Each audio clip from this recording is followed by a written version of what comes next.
Ang kwento ni Jose sa Ehipto ay isang makulay at makapangyarihang salin ng buhay na puno ng pagsubok at tagumpay. Narito ang mga pangunahing kaganapan mula sa Genesis 37:50. Si Jose ay anak ni Jacob at Rachel, at siya ang paborito ng kanyang ama. Dahil dito, siya ay pinagkalooban ng makulay na damit na nagdulot ng inggit sa kanyang mga kapatid. Nakita ni Jose ang mga pangarap na nagpapakita na siya ay magiging higit na mataas kaysa sa kanyang mga kapatid na nagpalala sa kanilang galit.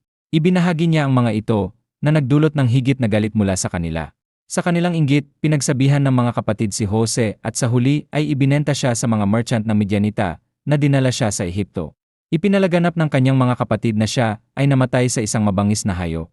Sa Ehipto, naging alipin si Jose sa tahanan ni Potifar, isang opisyal ng paraon. Dahil sa kanyang kasipagan at talino, siya ay umangat at naging tagapamahala ng bahay ni Potifar. Nang subukan ni Mrs. Potifar na akitin si Jose at siya ay tumanggi, siya ay inakusahan at itinapon sa bilangguan. Sa kabila ng kanyang sitwasyon, siya ay nanatiling tapat at naging tagapamahala sa bilangguan.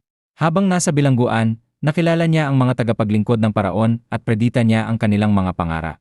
Nang maglaon, ang kanyang kakayahan sa prediksyon ng mga pangarap ay nakarating sa kaalaman ng paraon. Nang magkaroon ng mga pangarap ang paraon tungkol sa gutom sa buong Ehipto, tinawag niya si Jose upang magbigay ng prediksyon. Dahil dito, inatasan si Jose na pamahalaan ang imbakan ng pagkain at taghahanda para sa darating na tagtuyo. Nang magkaroon ng mga pangarap ang paraon tungkol sa gutom sa buong Ehipto, tinawag niya si Jose upang magbigay ng interpretasyon. Dahil dito, inatasan si Jose na pamahalaan ang imbakan ng pagkain at taghahanda para sa darating na tagtuyo. Sa panahon ng tagtuyot, nagpunta ang kanyang mga kapatid sa Ehipto upang bumili ng pagkain. Sa kanilang muling pagkikita, nag-ayos si Jose ng isang masalimuot na sitwasyon bago sila nagkasundo. Sa huli, pinatawad niya sila at dinala ang kanyang pamilya sa Ehipto. Namatay si Jacob at si Jose ay nagbigay ng respeto sa kanyang ama. Ang kwento ni Jose ay nagtuturo ng mga aral ng pananampalataya, pagpapatawad, at ang hindi inaasahang mga plano ng Diyos sa buhay ng tao.